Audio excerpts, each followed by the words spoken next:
Hey, you crazy kids, welcome back to Bites and Beers, and we are ready to pick up with episode 3 of our Let's Play.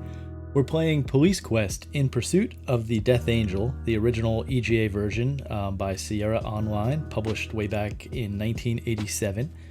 And in the last episode, we were on patrol around Lytton, came across a variety of situations. We had a woman who ran a red light and then tried to bribe us with sex to get out of the ticket.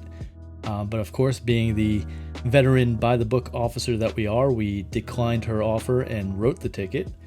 We were then called out to Carol's Caffeine Castle, unfortunately not for a coffee break this time, but to handle a bunch of bikers who were hogging all the parking spots. Things got a little dicey there, but we handled it okay, and then we had a quick reunion with our old high school friend and current hooker, Sweet Cheeks Marie. Sweet Cheeks gave us a little intel on the drug scene in Lytton, and finally we caught a drunk driver rolling around town, and we wound up making that arrest and dropping him off at the jail, which is where we pick up for episode 3.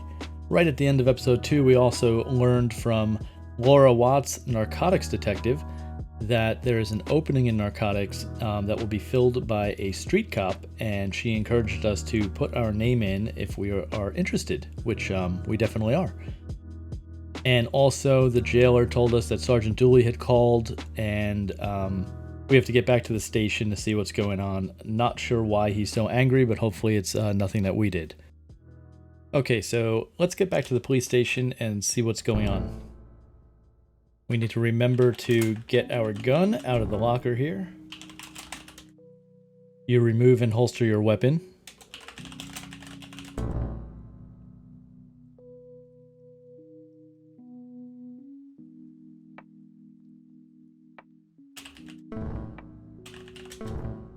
And now just a quick drive over to the police station.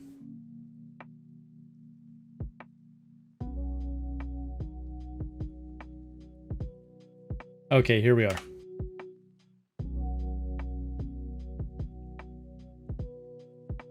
Now this is where we have to fill out the memo to apply for the narcotics assignment.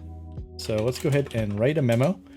You write out a request for transfer to the narcotics division, and let's go ahead and submit the memo. You place your request into the in basket. Okay, that was easy. Uh-oh, what's going on here?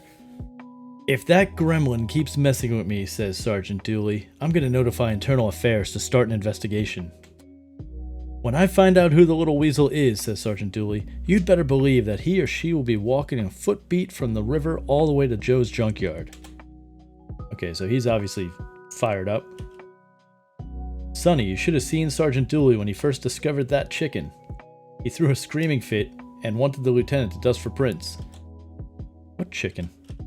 Look at Dooley. The man has gone berserk. I thought that new desk decoration was rather comical. Okay, so we're out of the loop here. Hey, Sonny, Dooley says he's gonna start a big internal affairs investigation just because some fool put a stinking smelly bird on his desk. Okay, this we have to see.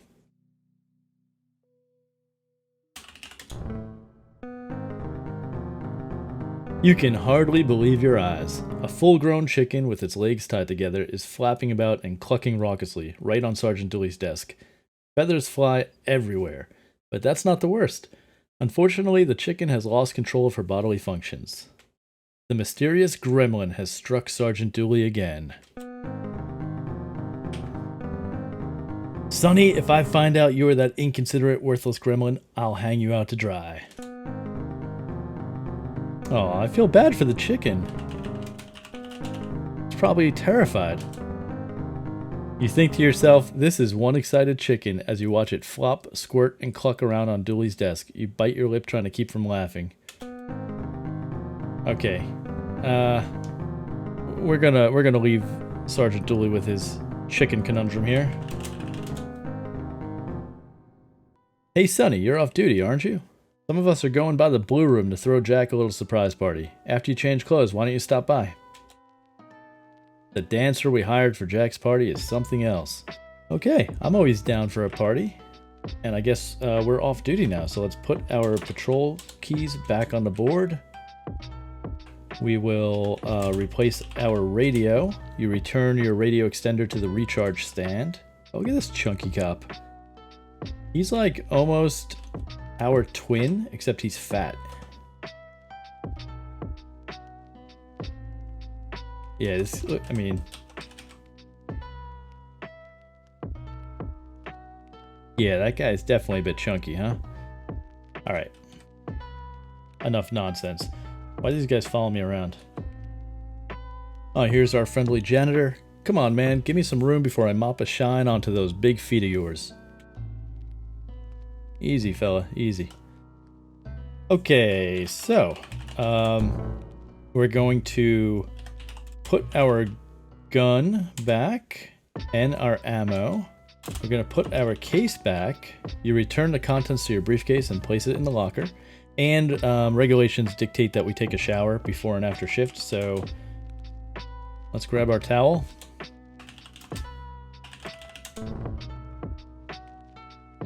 And let's go take a shower.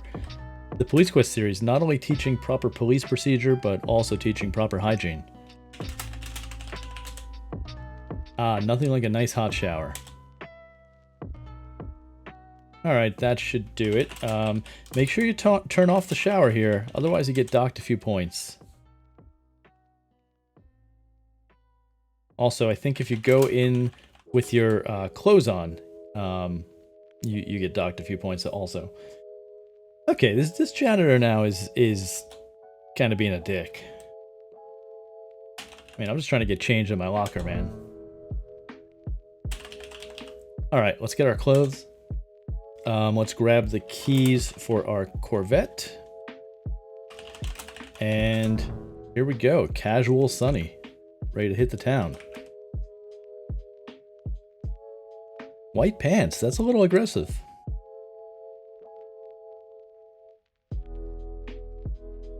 Okay, here we are. Now, we do not have to do a walk-around inspection on our personal vehicle, so we can just go ahead and get in.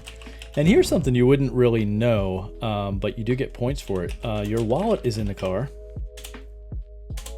And that gets you 3 points just taking the wallet, even though I don't think you have to use it anywhere. But we're going for completeness here, and we need those points. Okay, let's head over to the blue room. And here we are. Check it out.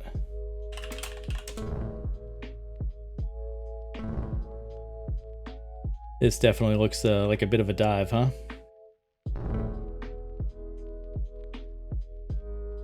You see your friend Jack seated alone at a table. There's also a jukebox against the wall to the left. Jack speaks. Boy, what a depressing day I've had today, Sonny. Oh, good. This is going to be a fun party. Jack speaks in a very depressed voice. Oh, Sonny. I just discovered my daughter's doing drugs. It's really screwed me up. I know she's getting him at school, but I just can't finger the punk who's supplying. My life is going to crap. I can't talk to my daughter. She won't listen to me anymore. My drinking has my marriage on the rocks. My wife's ready to leave me. Everything's a mess.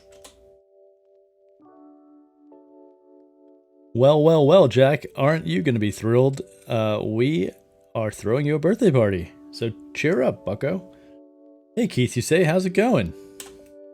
Good, Sonny, he replies.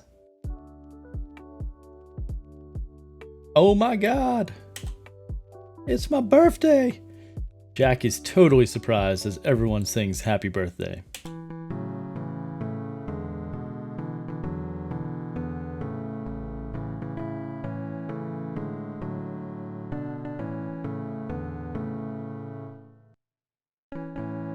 What do we have here? Hoochie Coochie Hannah, a dancer from the local rent-a-gag business, enters the room dressed in a grass skirt and balloons. Jack says, oh no, now what? Just another reason for your wife to leave you, Jack. Don't worry about it. You say, it's time to stand up and face the music, Jack. Oh! Not sure you want to be getting a kiss from the local rent-a-gal, Hoochie Coochie Hannah. Might want to go put some sanitizer on those lips, Jack. Wow. Well, Jack's obviously impressed. In her most seductive voice, Hoochie Coochie Hannah whispers, "Here's a little something so you'll have a happy birthday, Jack, baby."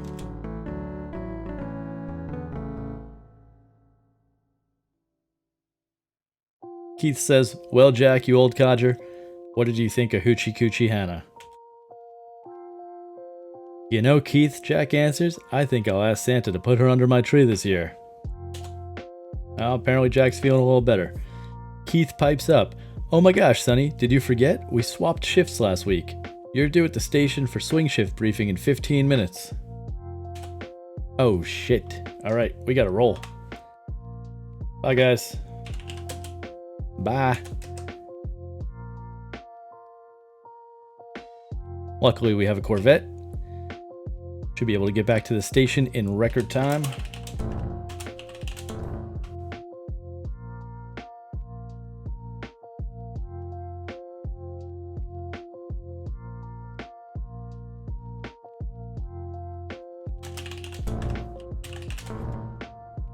Okay, we have to run and get our gear and take a shower and get to that briefing ASAP.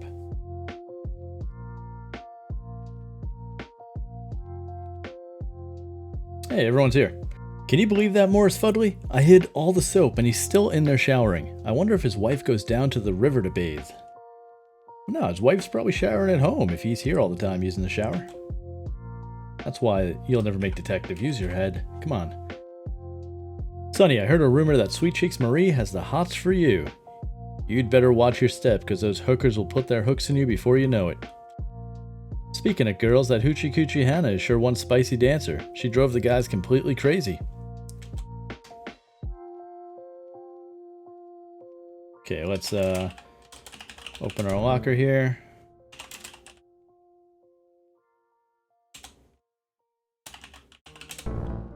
Go ahead and get our shower. Boy, you can sure tell there's a full moon out.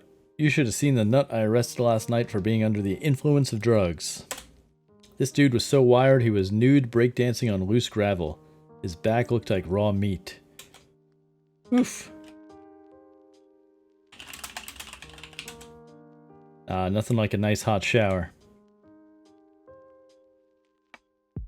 What's up, Morris?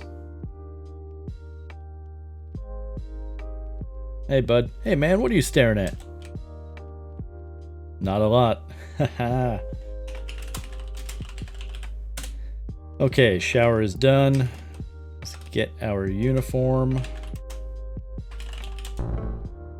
So, we'll change into our uniform. We'll get our gun. Get our ammo. Get our briefcase. And load our gun. We've seen this all before. Alright, let's get over to the briefing. Oh man, we're the last one here.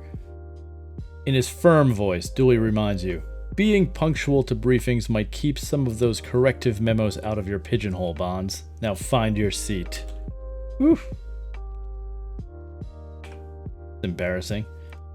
Sergeant Dooley says, "Men, we've received information from the day sergeant concerning a missing persons report filed earlier this morning.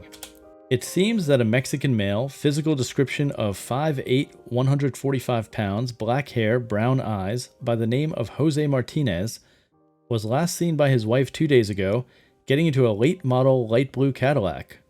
Ooh, where have we seen one of those, or heard of one of those? No one has seen or heard from Martinez since. This person has some previous arrests involving narcotic sales, says Dooley, concluding the briefing. Be advised that this black Cadillac may be one and the same as the one involved in the recent murder of Lonnie West. We have a partial license plate number of L964. Dooley then proceeds to give everyone their beat assignments for the day, concluding with yours. Sonny Bonds, your call number will be 8332. Keep it safe out there, boys and girls. Sonny, the next time you sign up for a graveyard shift, I'd just love to be your partner. This chick's like stalking us. Next time Dooley embarrasses you like that, you ought to tell him to go eat hubcaps in the parking lot. Yeah, that's good. I'll tell my superior officer to go fuck off, sure.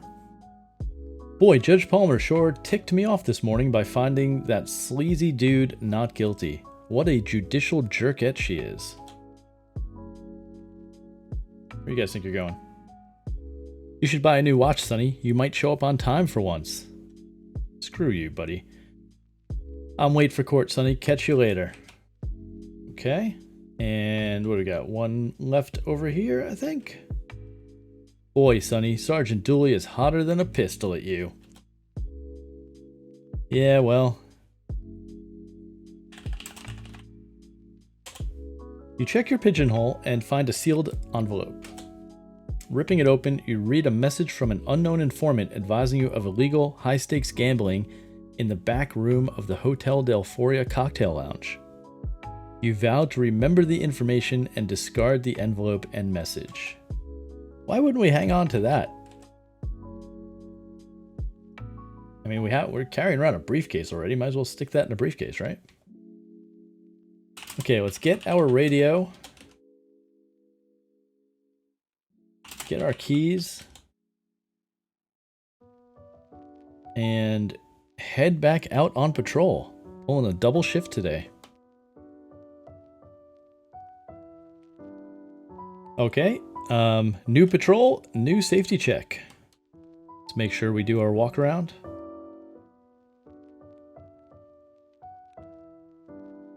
Very nice. We are now ready to hit the streets.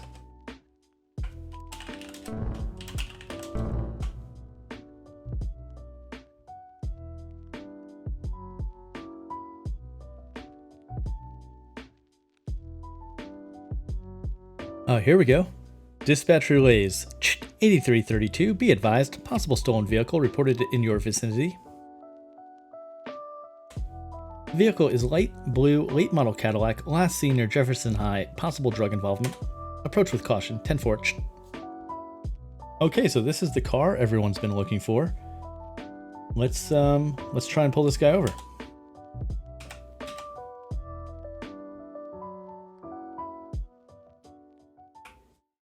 He's on the run. We got him. Noting your persistence and driving skill, the driver of the Cadillac pulls it over after his attempts to lose you fail. Okay. Let's radio for backup, because this could be very dangerous. You nervously key your radio. Dispatch, this is 8332. Request backup, code 3. Dispatch responds.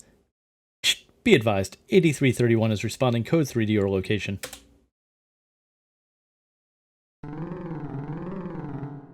Officer Jack Cobb arrives on the scene.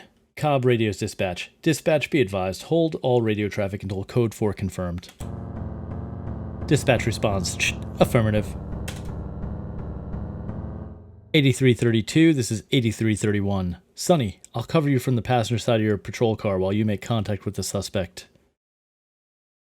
8331, out. Okay, let's get out of the car and draw our gun on this guy.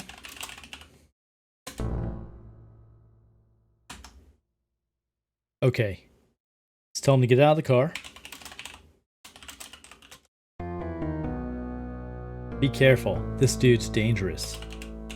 Freeze. Hands up.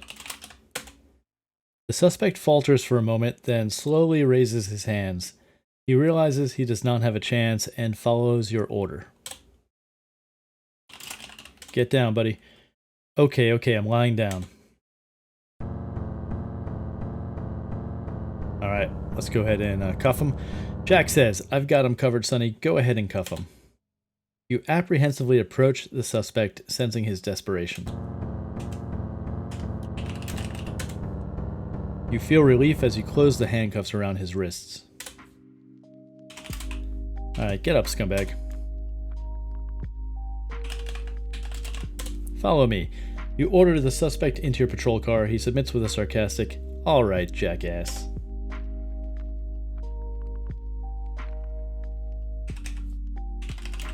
Let's read his rights. The suspect cuts you off short as he says, "I know my rights, you jackass."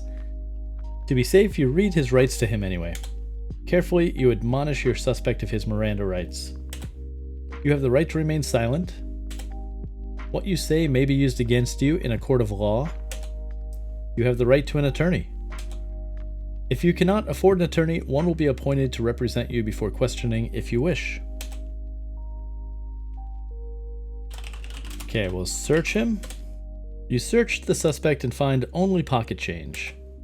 Oh, plus a loaded Smith & Wesson .45 caliber semi-automatic handgun. The suspect pipes up, "Honest, officer, I only carry that for self-defense on the freeways." "Quiet down," you order him. "Hey, Jack," you yell to your backup, "how's about booking this evidence?" "Okay," Jack replies. Now, we have to get the gun back from Jack before he walks off screen. It's a little tricky, but apparently we get a few points for that. It's not game stopping. I never did that during my first playthroughs, but we're going for maximum points here, so we'll give it a shot. Alright, so let's get this guy in the car.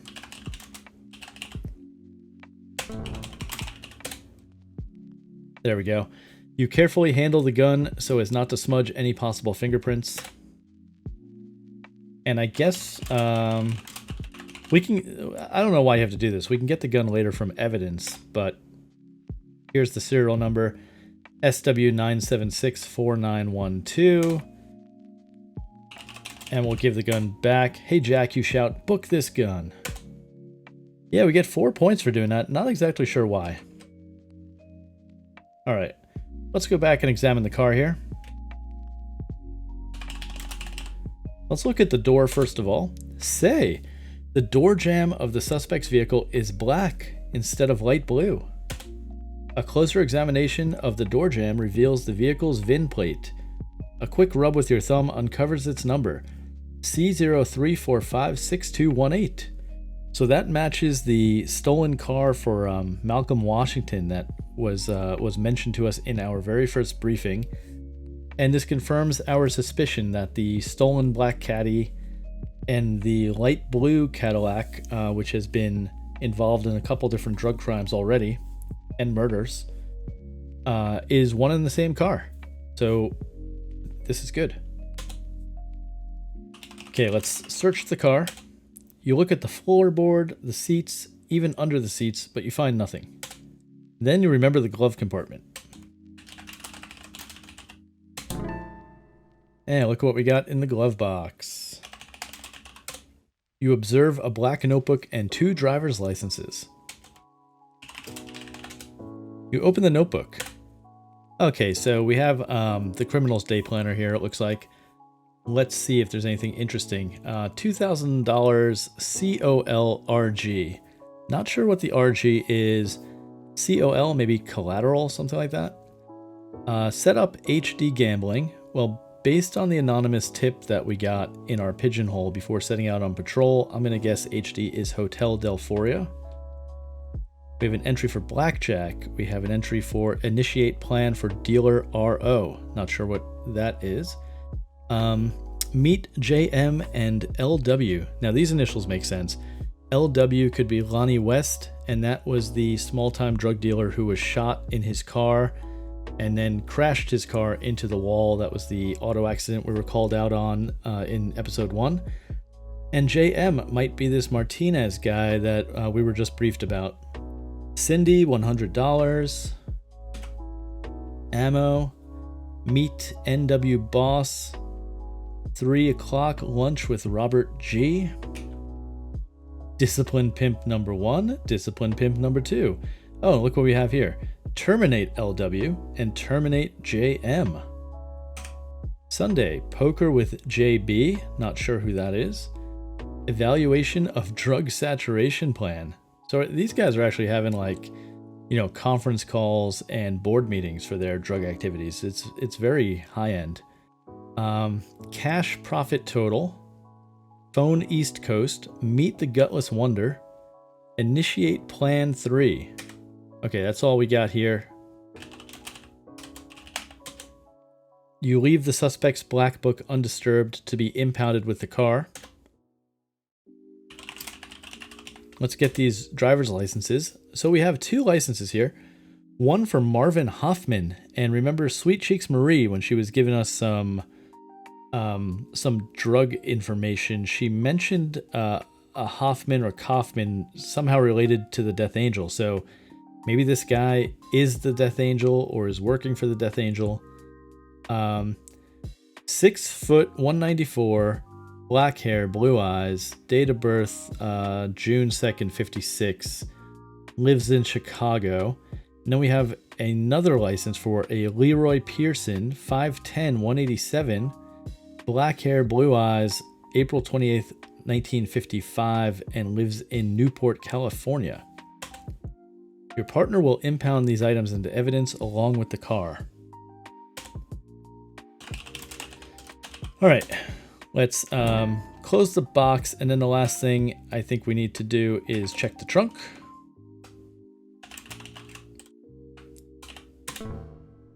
Hey, it's party time.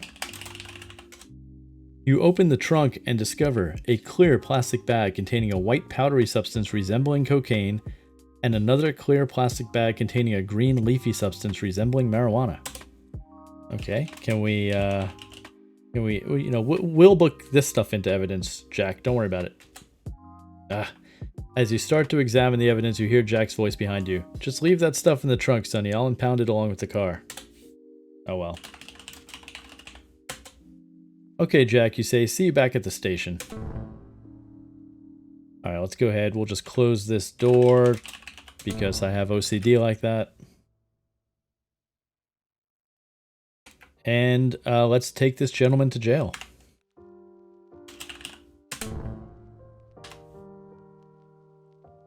Okay, here we go. If anything happens to my car, I'll have my lawyer on you so fast he'll... Keep it down back there, Slimeball. First of all, we know that's not your car. It's a stolen car, so shut up. Jack comes on the radio. Dispatch, this is 8331 confirming code 4 on felony stop, 1 in custody, 8332 proceeding to jail. Request tow truck to location. Dispatch responds, affirmative 8331, code 4, tow truck en route. Alright, so this was a pretty big bust here. We have definite connections to a couple murders and some drug activity around town. We have a potential link with the Death Angel based on what Sweet Cheeks Marie told us. And we also got back the stolen car that Dooley was pushing us to solve, pushing us to recover. All right, here we are at jail.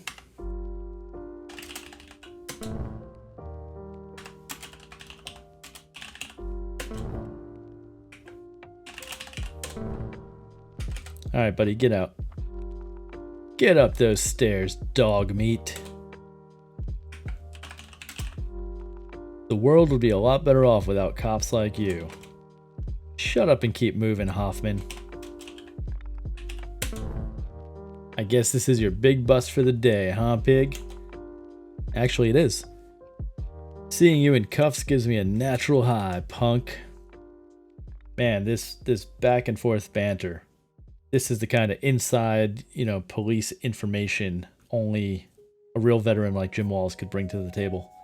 You're going to find out this was a big waste of your time and mine. Well, it's not really a waste of my time. I'm getting paid.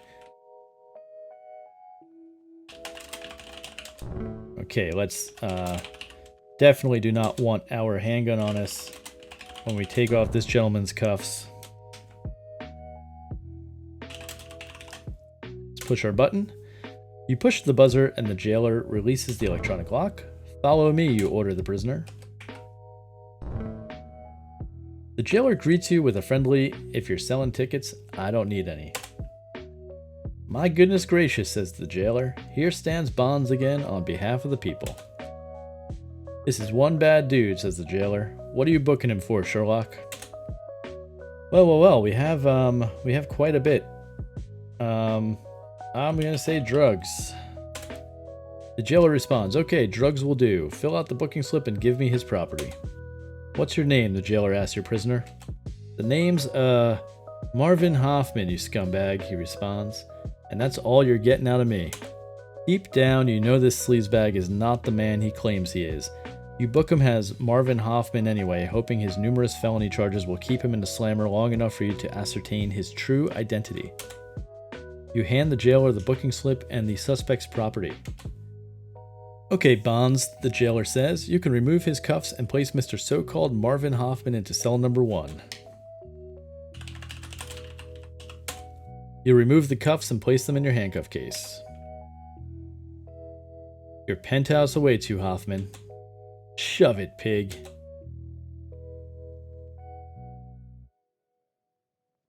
You little meter maids can't keep me in here, he shouts. Hoffman yells, I'll be out of this tank before you finish your coffee break.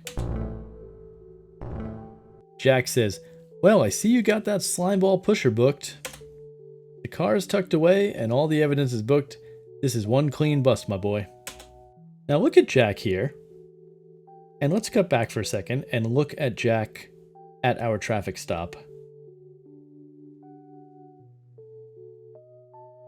I never noticed that before, but that was not Jack who was backing us up. Okay, back to the game. I received a call from dispatch on the way over here. Dooley wants to see you in his office when you're done here. Since my shift is over, I'll see you back at the station. And our shift is over now as well. As we wrap up episode 3, please stay tuned for episode 4, which will be coming out shortly.